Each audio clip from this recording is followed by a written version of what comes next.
आकाशवाणी लखनऊ से प्रस्तुत है प्रादेशिक समाचार।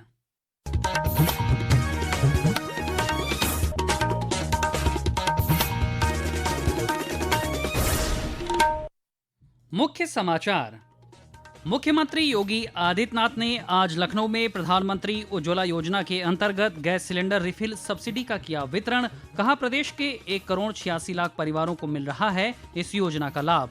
सर्वोच्च न्यायालय ने दिल्ली एनसीआर में 18 से 21 अक्टूबर के बीच ग्रीन पटाखों की बिक्री और पटाखे जलाने की दी अनुमति। सवेरे 6 से 7 और रात 8 से 10 बजे तक हो सकेगी आतिशबाजी।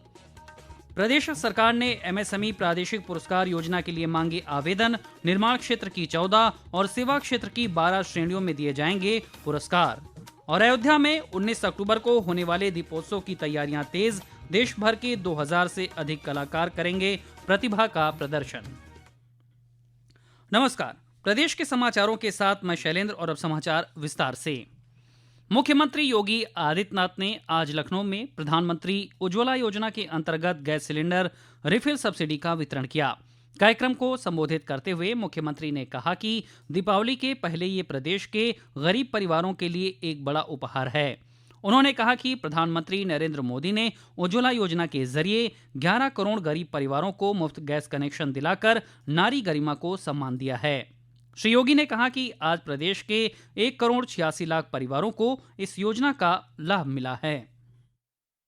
11 वर्ष में 11 करोड़ गरीबों को प्रधानमंत्री मोदी जी के कारण फ्री में रसोई गैस के सिलेंडर उपलब्ध हुए हैं पूरे देश में। और जिसमें अकेले उत्तर प्रदेश में 1,86,00,000 ऐसे परिवार हैं जिनके पास रसोई गैस का सिलेंडर नहीं था, उन्हें ये उपलब्ध हुआ। और ये कनेक्शन भी किसी और को नहीं, महिलाओं को उपलब्ध करवाया। मुख्यमंत्री ने स्वदेशी को बढ़ावा देते हुए लोगों से अपील की है कि दीपावली पर जो भी खरीदें वो स्वदेशी होना चाहिए। उन्होंने कहा कि जब जनता का पैसा स्थानीय कारीगरों, श्रमिकों और हस्तशिल्पियों तक पहुंचेगा तभी समृद्धि देश तक पहुंचेगी और भारत विकसित बनेगा। सर्वोच्च न्यायालय ने दिल्ली एनसीआर क्षेत्र में 18 से 21 अक्टूबर के बीच ग्रीन पटाखों की बिक्री और पटाखे जलाने की अनुमति दे दी है। इसके लिए समय सीमा सवेरे 6 से 7 बजे और रात 8 से 10 बजे तक तय की गई है। पेश है एक रिपोर्ट। शीर्ष अदालत ने इसे त्योहार मनाने और पर्यावरण संरक्षण के बीच एक संतुलित दृष्टिकोण बताया है। मुख्य न्यायाधीश भूषण आर गवई और न्यायमूर्ति के विनोद चंद्रन की पीठ ने कहा कि ये आदेश एक अस्थायी उपाय है जिसका उद्देश्य ये आकलन करना है कि क्या प्रदूषण पर अंकुश लगाने के प्रयासों के साथ सावधानी पूर्वक विनियमित छूट दी जा सकती है। अदालत ने केंद्रीय प्रदूषण नियंत्रण बोर्ड और राज्य प्रदूषण नियंत्रण बोर्डों को इस अवधि के दौरान वायु तथा जल गुणवत्ता की निगरानी करने और इस महीने की 14 तारीख से 21 तारीख के बीच दिल्ली की हवा पर आतिशबाजी के प्रभाव के बारे में एक रिपोर्ट प्रस्तुत करने का निर्देश दिया। समाचार कक्ष से तनवीर फातिमा। प्रदेश सरकार ने सूक्ष्म लघु एवं मध्यम उद्यमों को बढ़ावा देने के लिए एमएसएमई प्रादेशिक पुरस्कार योजना के अंतर्गत वर्ष 2025-26 के लिए आवेदन मांगे हैं। सहायक आयुक्त उद्योग उमेश वर्मा ने बताया कि इस पुरस्कार योजना में निर्माण क्षेत्र की 14 और सेवा क्षेत्र की 12 श्रेणियों में आवेदन पत्र भरे जा सकते हैं। आवेदन करने की अंतिम तिथि 30 अक्टूबर है। विश्व स्वास्थ्य संगठन ने भारत में निर्मित 3 मिलावटी कफ सिरप की पहचान की है। वैश्विक स्वास्थ्य निकाय ने श्रीसन फार्मास्यूटिकल्स की कोल्ड्रिफ, रेडनेक्स फार्मास्यूटिकल्स की रेस्पीफ्रेस टीआर और शेप फार्मा की रिलाइफ के विशिष्ट बैचों को प्रभावित दवाओं के रूप में चिन्हित किया है। संगठन ने दुनिया भर के अधिकारियों से आग्रह किया है कि अगर उनके देशों में इनमें से कोई भी उत्पाद पाया जाता है तो वो एजेंसी को सूचित करें। संगठन ने कहा कि ऐसी दवाएं 5 साल से कम उम्र के बच्चों को नहीं दी जानी चाहिए। प्रधानमंत्री नरेंद्र मोदी द्वारा घोषित वस्तु और सेवा कर सुधार पिछले महीने की 22 तारीख से लागू हो गए हैं। प्रधानमंत्री ने इसे बचत उत्सव का नाम दिया है, जिससे पूरे देश को लाभ हो रहा है। पेश है एक रिपोर्ट। हाल ही में हुए जीएसटी सुधार विभिन्न उद्योगों में कर दरों को युक्तिसंगत बनाकर अर्थव्यवस्था को मजबूत करने की दिशा में एक महत्वपूर्ण कदम है। इन बदलावों में 2,500 रुपए तक की हथकरघा शॉल और कपड़ों पर जीएसटी की दर घटाकर 5% कर दी गई है। इसी प्रकार 7,500 रुपए तक की होटल के कमरों पर कर की दर 12% से घटाकर 5% कर दी गई है। इसके अलावा फर्नीचर और हस्तशिल्प पर अब 12% के बजाय केवल 5% कर लगेगा। इन सुधारों का उद्देश्य अर्थव्यवस्था को बढ़ावा देना, लोगों की आजीविका में सुधार करना है। दिलनशी आरजू के साथ अमन यादव, आकाशवाणी समाचार, दिल्ली।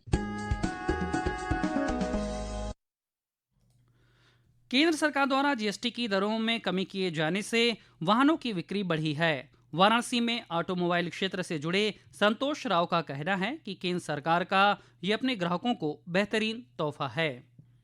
केंद्र सरकार के इस जीएसटी का जो पहल है, इस वजह से मीडियम क्लास के जो कस्टमर्स हैं उनको बहुत फ़ायदा मिला है। करीब 1 से 1.5 लाख रुपए तक का डिस्काउंट उन गाड़ियों पे मिल रहा है जिन गाड़ियों पे वो अफोर्ड नहीं कर पा रहे थे। अब वो गाड़ियां उनके बजट में आ गई हैं, जिस वजह से ग्राहकों का फुटफॉल भी बढ़ा है शोरूम में और त्यौहार को त्यौहार के तरीके से मनाने की भी मुहिम चली हुई है। ये समाचार आप आकाशवाणी लखनऊ से सुन रहे हैं। ताज़ा समाचार जानने के लिए आप हमारी वेबसाइट newsonair.gov.in पर लॉगिन कर सकते हैं। इसके साथ ही आप प्रादेशिक समाचारों का ये बुलेटिन हमारे YouTube channel news on AIR Lucknow पर भी सुन सकते हैं। आत्मनिर्भर भारत संकल्प अभियान के तहत आगरा में आज भारतीय जनता पार्टी के महिला मोर्चा ने कार्यशाला का आयोजन किया। कार्यशाला का शुभारंभ भाजपा प्रदेश अध्यक्ष भूपेन्द्र सिंह चौधरी ने किया। कार्यक्रम को संबोधित करते हुए श्री चौधरी ने 25 सितंबर से 25 दिसंबर तक चल रहे आत्मनिर्भर भारत अभियान के जरिए भाजपा घर घर जाकर स्वदेशी वस्तुओं के इस्तेमाल को लेकर जागरूकता फैला रही है। मीडिया से बात करते हुए उन्होंने कहा कि प्रधानमंत्री नरेंद्र मोदी के विकसित भारत के संकल्प में आत्मनिर्भर भारत और स्वदेशी की महत्वपूर्ण भूमिका होगी। माननीय प्रधानमंत्री जी का जो संकल्प है 2047 तक भारत को जो विकसित राष्ट्र बनाना है, उसमें आत्मनिर्भर भारत और स्वदेशी एक निर्णायक भूमिका में रहे। इस प्रकार के संकल्प के साथ हम लोग घर घर जाकर जो भारत में बना उत्पाद है, भारत के लोगों का जिसमें श्रम लगा है, ऐसे उत्पादकों को प्रमोट करने का काम भारतीय जनता पार्टी के कार्यकर्ता हम सब लोग मिलकर करेंगे। अयोध्या में 19 अक्टूबर को होने वाले दीपोत्सव की तैयारियां तेज हो गई हैं। अयोध्या के मंडलायुक्त राजेश कुमार ने बताया कि इस वर्ष 26,11,101 दीप जलाकर विश्व रिकॉर्ड बनाने के लक्ष्य रखे गए हैं।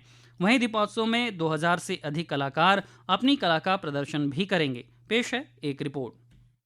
भगवान राम की नगरी अयोध्या दीपोत्सव पर दियों की जगमगाहट के साथ ही सांस्कृतिक कला के रंगों से भी सराबोर नजर आएगी। इस वर्ष दीपोत्सव में 2000 से अधिक कलाकार अपनी प्रस्तुतियां देंगे। इनमें प्रदेश के अलावा अन्य राज्यों के करीब 500 कलाकार शामिल होंगे। वहीं अयोध्या के लगभग 300 स्थानीय कलाकार भी इस भव्य आयोजन का हिस्सा बनेंगे। इन कलाकारों के लिए एक बड़ा मंच, 3 मध्यम आकार के मंच और 7 छोटे मंच बनाए जा रहे हैं। इन मंचों पर देश भर से आए कलाकार अवधी, भोजपुरी, ब्रज और फगुआ भजन और लोक संगीत की प्रस्तुतियों से श्रद्धालुओं को मंत्रमुग्ध करेंगे। तन्मय सोनी, आकाशवाणी समाचार, अयोध्या। उन्नाव में स्वयं सहायता समूह की महिलाओं ने दीपावली पर गाय के गोबर से गणेश लक्ष्मी की मूर्तियां और मधुमक्खी के मोम से बनी मोमबत्तियां तैयार की हैं। इन उत्पादों को स्वयं सहायता समूह की महिलाएं न केवल स्थानीय स्तर पर बेच रही हैं, बल्कि ऑनलाइन प्लेटफॉर्म पर भी उपलब्ध करा रही हैं, जिससे उनकी आय में वृद्धि हुई है। राज्य ग्रामीण आजीविका मिशन और लखपति दीदी योजना के तहत की गई ये शुरुआत इन महिलाओं की आमदनी बढ़ाकर इन्हें आत्मनिर्भर बनाने में मददगार साबित हो रही है। पूर्व राष्ट्रपति भारत रत्न डॉक्टर APJ अब्दुल कलाम की जयंती पर आज प्रदेश के मदरसों में विज्ञान प्रदर्शनी और संगोष्ठियों का आयोजन किया गया। लखनऊ में प्रदेश के राज्य मंत्री दानिश आज़ाद अंसारी ने मदरसा दारुल उलूम वारसिया में आयोजित कार्यक्रम में शिरकत की। कार्यक्रम में जिले के 20 मदरसों के करीब 2000 छात्रों ने मॉडल बनाकर विज्ञान के विभिन्न आयामों का प्रदर्शन किया। कानपुर के ग्रीन पार्क स्टेडियम में आज से शुरू हुए रणजी ट्रॉफी मुकाबले में आंध्र प्रदेश का सामना उत्तर प्रदेश की टीम से हो रहा है। आंध्र प्रदेश की टीम ने टॉस जीतकर पहले बल्लेबाजी का निर्णय लिया। पहले दिन का खेल खत्म होने तक आंध्र प्रदेश की टीम 3 विकेट के नुकसान पर 289 रन बना चुकी है। और अंत में मुख्य समाचार एक बार फिर। मुख्यमंत्री योगी आदित्यनाथ ने आज लखनऊ में प्रधानमंत्री उज्ज्वला योजना के अंतर्गत गैस सिलेंडर रिफिल सब्सिडी का किया वितरण। कहा, प्रदेश के 1,86,00,000 परिवारों को मिल रहा है इस योजना का लाभ। सर्वोच्च न्यायालय ने दिल्ली एनसीआर में 18 से 21 अक्टूबर के बीच ग्रीन पटाखों की बिक्री और पटाखे जलाने की दी अनुमति।